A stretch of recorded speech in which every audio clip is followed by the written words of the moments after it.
Bonjour à tous et à toutes. Aujourd'hui, je vous propose un atelier création d'un mini fanzine. Ce tutoriel est une initiative du service général des lettres et du livre et du programme PDiste en classe. Moi, je suis Martin Autier et je suis auteur de bande dessinée. Il y a quelques années, j'ai réalisé ce livre, Une nouvelle aventure de Super Rabbit, qui avait reçu le soutien de la fédération Wallonie-Bruxelles. En ce moment, je suis en train de confectionner une autre bande dessinée très longue, dont voici le storyboard. Aujourd'hui, je vous propose de réaliser avec moi un petit fanzine de 16 pages. Alors, un fanzine, c'est quoi? C'est un petit livre, un petit magazine autoproduit, fait en do-it-yourself, fait de toi-même, qui sera reproduit, photocopié en plusieurs exemplaires et distribué ou vendu autour de soi. Ici, un exemple avec Calipette Cendré, réalisé par mes amis Nina et Jeanne. Il y a de la BD, du texte, des jeux et plein de bonnes idées. Le fanzine que l'on va faire aujourd'hui ressemblera à ça. Une couverture en papier coloré, une reliure latérale en fil à coudre et 15 pages numérotées de 0 à 15. Sur la page 0, le titre. Sur la page 1, du texte. Sur la page 2, un dessin.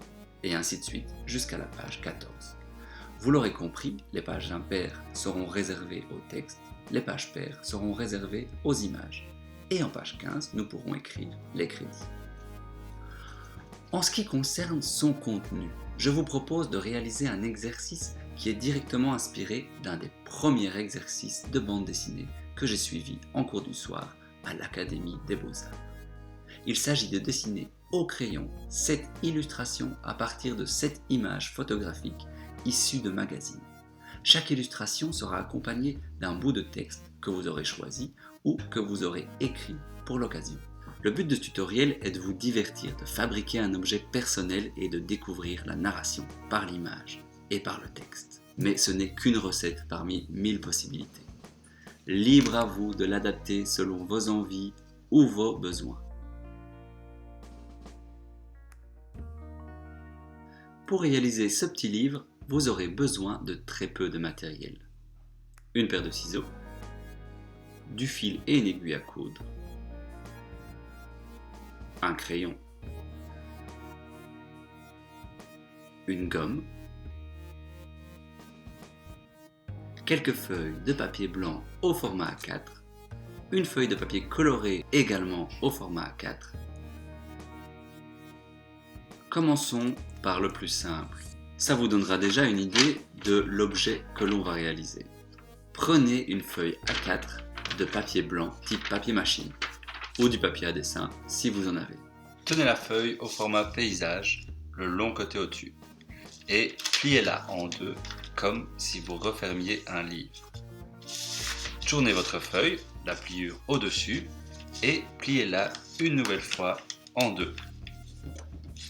Répétez cette opération 2 fois afin d'obtenir 2 petits livrets. Vous pouvez faire pareil avec le papier cartonné qui nous servira de couverture. Donc une feuille A4 d'un papier un peu plus épais. Ensuite, au ciseau, je vais suivre la ligne au milieu pour me retrouver avec 2 couvertures. Voilà, vous avez maintenant une idée de ce à quoi ressemblera votre petit fanzine. Alors surtout, ne coupez pas encore les feuilles, ne reliez rien, car le principe sera de pouvoir déplier chaque feuille et en faire des photocopies recto verso.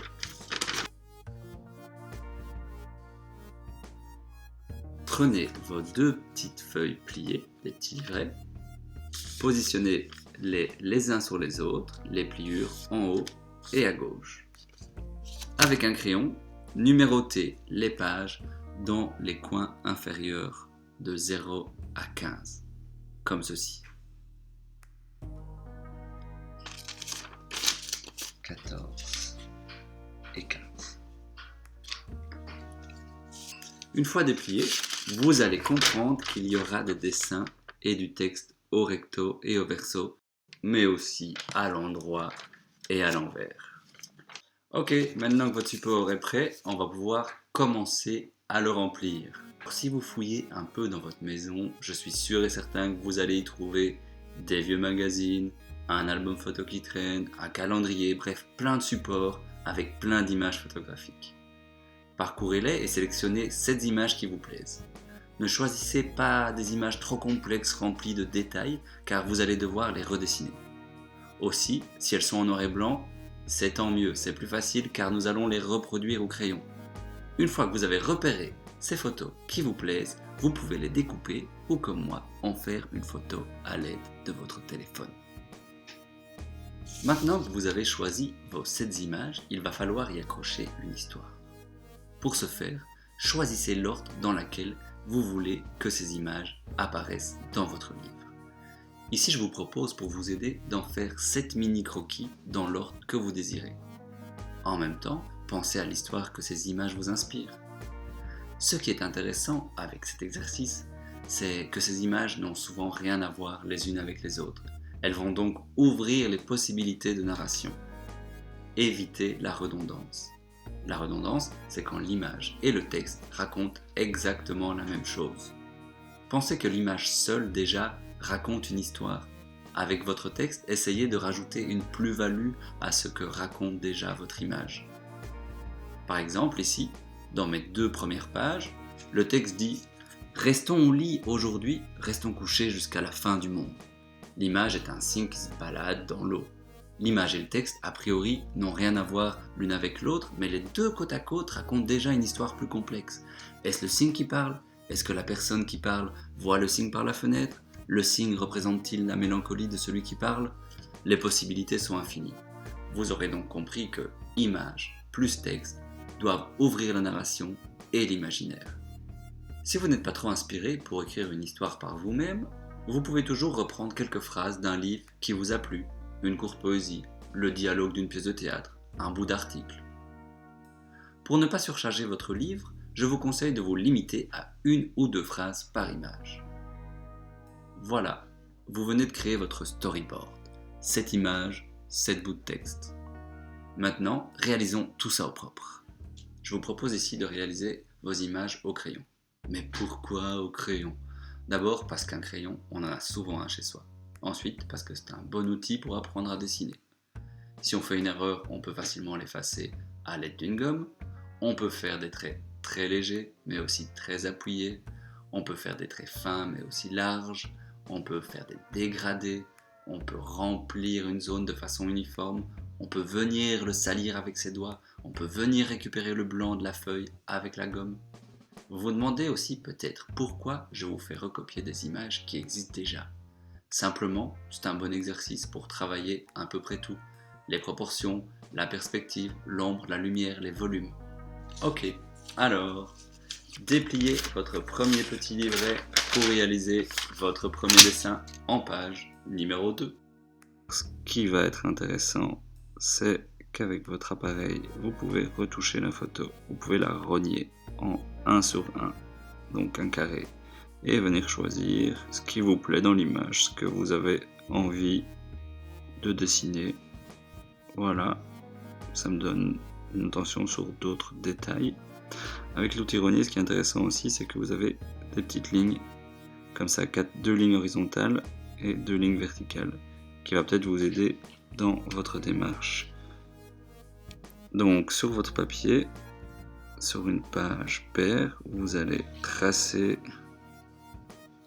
un carré de 8 sur 8, voilà, un peu au format photo Polaroid. Éventuellement, pour vous aider, vous pouvez toujours à main levée tracer 2 verticales et 2 horizontales et commencer à dessiner. Quelques conseils. Ne commencez pas par un détail. Essayez plutôt de d'abord délimiter certaines zones pour avoir un aperçu de toute votre image. Avec votre crayon, commencez léger. D'abord le clair, puis le foncé. Le but n'est pas d'être 100% parfait. C'est pas grave si vous omettez des détails ou si vous simplifiez certaines formes. L'important d'abord est de vous amuser et de découvrir comment fonctionne votre main, votre œil et votre outil, le crayon. Une fois que votre premier dessin est terminé, vous pouvez réaliser les 6 autres en pages 4, 6, 8, 10, 12 et 14. Bravo, toutes vos images sont dessinées. Maintenant, passons au texte. Sur la page 0, écrivez le titre de votre livre. En page 1, écrivez le texte ou la phrase correspondant à votre image se situant en page 2. N'hésitez pas d'abord à tester votre manière d'écrire sur une feuille de brouillon. Libre à vous d'expérimenter, mais essayez de rester lisible. Répétez cette opération en page 3, 5, 7, 9, 11 et 13. Sur la page 15, je vous propose d'écrire les crédits. Par exemple, fait à Bruxelles le mercredi 15 avril.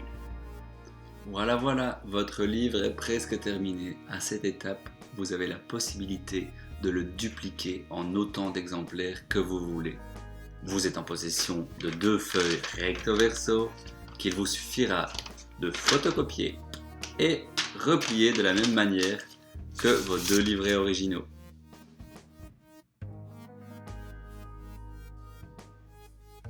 Ok, maintenant que vos 2 livrets sont prêts, vous allez pouvoir les déplier et venir couper au milieu en suivant la pliure. Ensuite, vous allez pouvoir organiser vos livrets dans le sens de lecture et venir les insérer dans votre couverture. Enfilez environ 50 cm de fil à coudre dans une aiguille. Par l'extérieur de votre livre, face avant, faites un trou à 5 mm de la pliure et aux 2/3 de la hauteur de votre livre. Une fois votre aiguille passée, répétez l'opération au verso, toujours à 5 mm de la pliure et au tiers de la hauteur de votre livre. À présent, faites au moins 3 tours identiques afin de consolider la reliure. Finalement, terminez par un simple double nœud à l'avant de votre petit livre. Félicitations, vous venez de réaliser votre premier fanzine.